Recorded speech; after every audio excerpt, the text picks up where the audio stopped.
بسم اللہ الرحمن الرحیم الحمد لولی والصلاة والسلام على نبی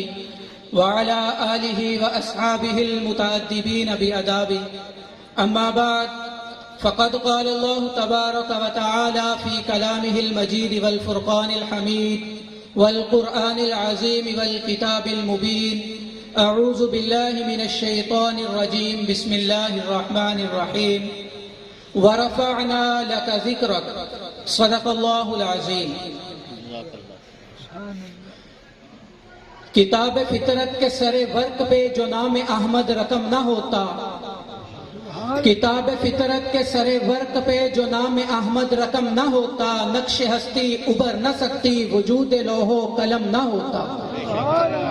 زمین نہ ہوتی فلک نہ ہوتا، زمین نہ ہوتی فلک نہ ہوتا، عرب نہ ہوتا عجم نہ ہوتا، یہ محفل یہ کونو مکان نہ ہوتے، گھر و شاہ امم نہ ہوتا۔ میرے نہایت واجب القدر قابل صد احترام زیوکار سامعین اکرام، حاضرین مجلس، عزیز دوستوں، بزرگوں، آج کی محفل جو نبی کریم صلی اللہ علیہ وآلہ وسلم کی آمد کے مقصد کے عنوان سے معنون ہے، ابھی مجھے 10 منٹ کا وقت ملا کہ 10 منٹ میں اپنی گفتگو کو میں اختتام تک پہنچاؤں، تو یہاں مجھے اس چیز سے کوئی گلہ نہیں ہے کہ میرے پاس وقت کم ہے۔ میں دیکھتا ہوں اللہ رب العزت نے فرمایا وَرَفَعْنَا لَكَ ذِكْرَكَ، اے محبوب پیغمبر ہم نے آپ کے ذکر کو بلند کیا۔ یا اللہ کتنا بلند کیا؟ تو اللہ رب العزت نے صرف یہاں پہ بات کو ختم کر دیا، اے محبوب ہم نے آپ کے ذکر کو بلند کیا۔ یا اللہ کتنا بلند کیا؟ تو میں سمجھتا ہوں کہ ایک خطیب آئے گا، اللہ تعالیٰ نے کہا وہ اپنی خطابت کے جوہر دکھائے گا، لیکن وہ یہ دعویٰ نہیں کر سکے گا کہ میں نے اپنے نبی کی شان کو مکمل کر دیا، میں نے اپنے نبی کی شان کا حق بیان کر دیا۔ ایک مقرر آئے گا وہ تقریر کرے گا، ایک محدث آئے گا وہ احادیث کو آپ کے سامنے بیان کرے گا، وہ احادیث کو پیش کرے گا، احادیث میں نبی صلی اللہ علیہ وسلم کے تذکروں کو بیان کرے گا۔ ایک مفسر آئے گا قرآن سے تفسیری نکات آپ کے سامنے پیش کرے گا، لیکن اس کے بعد وہ یہ دعویٰ نہیں کر سکے گا کہ میں نے اپنے محبوب کی تعریف کو مکمل کر دیا۔ جب خدا نے کہا کہ وَرَفَعْنَا لَكَ ذِكْرَكَ، اے محبوب پیغمبر ہم نے آپ کے ذکر کو بلند کیا۔ کتنا بلند کیا؟ دنیا میں آنے والا ہر شخص اپنا زور لگائے گا، خواہ وہ خطیب ہو، وہ ادیب ہو، وہ مقرر ہو، وہ واعظ ہو، ہر آدمی اپنا زور لگائے گا، لیکن میرے نبی کا ذکر جو ہے وہ ختم نہیں ہوگا۔ تو یہاں یہ میں بات سمجھتا ہوں کہ ایک آدمی اگر 10 منٹ نبی صلی اللہ علیہ وسلم کا تذکرہ کرے یا 10 صدیاں تاریخ نبی صلی اللہ علیہ وسلم کا ذکر کرے، نہ 10 صدیوں میں تذکرہ ختم ہوا نبی کا، نہ 10 منٹ میں ختم ہوگا۔ لیکن اس کا ایک دوسرا پہلو بھی ہے، جس نے بھی نبی صلی اللہ علیہ وسلم کا تذکرہ کیا، چاہے چند لمحوں کے لیے کیا، چند منٹوں کے لیے کیا، لیکن نبی صلی اللہ علیہ وسلم کے مداحوں میں ان کا نام تو لکھا گیا۔ تو ہمارے لیے یہ سعادت کیا کافی نہیں ہے کہ نبی صلی اللہ علیہ وسلم کے مداحوں کے اندر ہمارا بھی نام آ گیا؟ اسی پہ شاعر کہتا ہے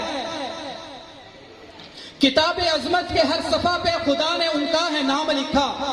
کتاب عظمت کے ہر صفحہ پہ خدا نے ان کا ہے نام لکھا۔ اب میں دنیا میں دیکھتا ہوں جس کو عزت ملی، جس کو عظمت ملی، جس کو رفعت ملی، جس کو بلندی ملی، جس کو ترقی ملی، جس کو عروج ملا، ہر چیز میرے نبی کے در کی خیرات۔ کتاب عظمت کے سر ورق پہ خدا نے ان کا ہے نام لکھا، کہیں کہیں درود لکھا، کہیں کہیں سلام لکھا۔ ان اللہ و ملائکتہ یصلون علی النبی یا ایھا الذین آمنوا صلوا علیہ وسلموا تسلیما۔ کہیں یاسین کہیں توحا، کہیں یاسین کہیں توحا، کہیں واللیل والضحیٰ، انہی کے چہرے کو صبح لکھا، انہی کے زلفوں کو شام لکھا۔ جہاں جہاں حضور گئے وہیں وہیں قرآن آ رہا ہے، جہاں جہاں حضور گئے وہیں وہیں قرآن آ رہا ہے۔ پہلی امتوں پہ بھی اللہ نے اپنے کلام نازل کیے، حضرت موسیٰ علیہ السلام، حضرت عیسیٰ علیہ السلام، حضرت داؤد علیہ السلام، یکبار کی کتاب ان کے حوالے کر دی گئی۔ لیکن میرے محبوب کی یہ شان ہے، میرا نبی بدر کے اندر ہے، قرآن بدر میں آ رہا ہے، میرا نبی احد کے اندر ہے، قرآن احد میں آ رہا ہے، میرا نبی خندق میں ہے، قرآن خندق میں آ رہا ہے، میرا نبی احزاب میں ہے، قرآن احزاب میں آ رہا ہے، میرا نبی منا میں ہے، قرآن مینا میں آ رہا ہے، میرا نبی مزدلفہ میں ہے، قرآن مزدلفہ میں آ رہا ہے، میرا نبی میدان عرفات میں ہے، قرآن میدان عرفات میں آ رہا ہے، میرا نبی مکہ کی گلیوں میں ہے، قرآن مکہ کی گلیوں میں آ رہا ہے، میرا نبی مدینہ منورہ میں اپنی مسجد کے اندر جلوہ افروز ہے، قرآن مدینہ منورہ میں آ رہا ہے، میرا نبی یہاں تک کہ صدیقہ کائنات عائشہ رضی اللہ تعالیٰ عنہ کے حجرہ مبارک میں ہے تو قرآن عائشہ کے حجرے میں آ رہا ہے۔ جہاں جہاں حضور پہنچے وہیں وہیں قرآن آ رہا ہے۔ میں دیکھتا ہوں کہ انہی کی خاطر خدا نے اپنا کلام لکھا، انہی کی خاطر خدا نے اپنا کلام لکھا، بلا کے سب انبیاء کو ایک صف میں جو کھڑا کیا۔ معراج کا موقع ہے، نبی صلی اللہ علیہ وسلم معراج کا سفر کر رہے ہیں، فَكَانَ قَابَ قَوْسَيْنِ أَوْ أَدْنَىٰ، اللہ رب العزت بلا رہے ہیں، اب محبوب کی باتیں محبوب کے ساتھ ہو رہی ہیں، لیکن جانے سے پہلے دنیا والوں کو ایک پیغام دیا،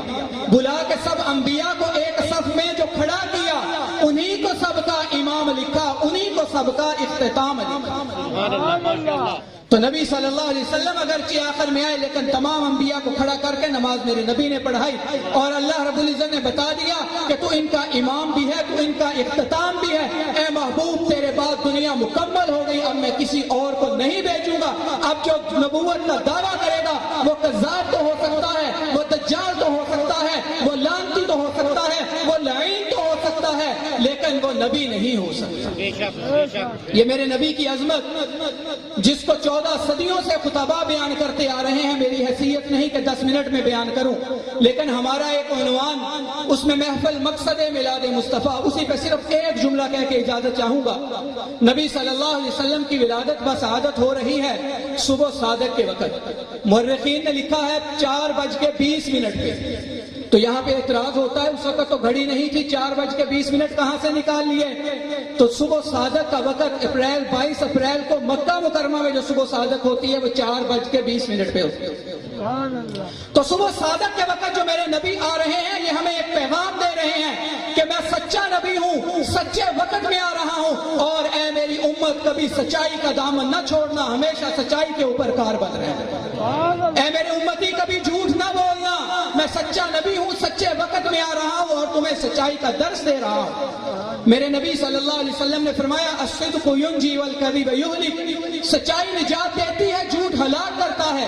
آج ہم دیکھتے ہیں کہ میں یہاں سے ڈنڈی مار لوں، یہ جھوٹ بول لوں تو میرا یہ فائدہ ہو جائے گا، مجھے یہاں سے منافع مل جائے گا۔ تو میرا دوستو، ہماری آنکھیں غلط دیکھ سکتی ہیں، ہمارے کان غلط سن سکتے ہیں، ہمارا دماغ غلط سوچ سکتا ہے، ہمارے ہاتھ غلط اٹھ سکتے ہیں، لیکن میرے محبوب پیغمبر کی زبان سے نکلا ہوا ایک ایک لفظ جو ہے وہ سچا ہے،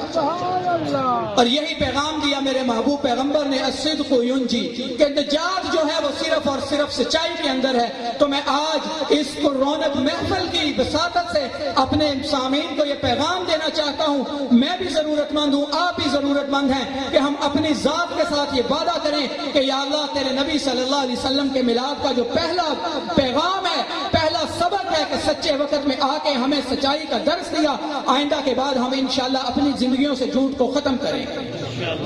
تو سب کا ارادہ ہے نا جی انشاءاللہ؟ ہاں جی، اپنے آپ سے وعدہ کریں کہ انشاءاللہ نبی صلی اللہ علیہ وسلم کے سچے امتی بنیں گے اور ہمیشہ سچائی کا دامن تھامیں گے۔ وآخر دعوانا ان الحمدللہ۔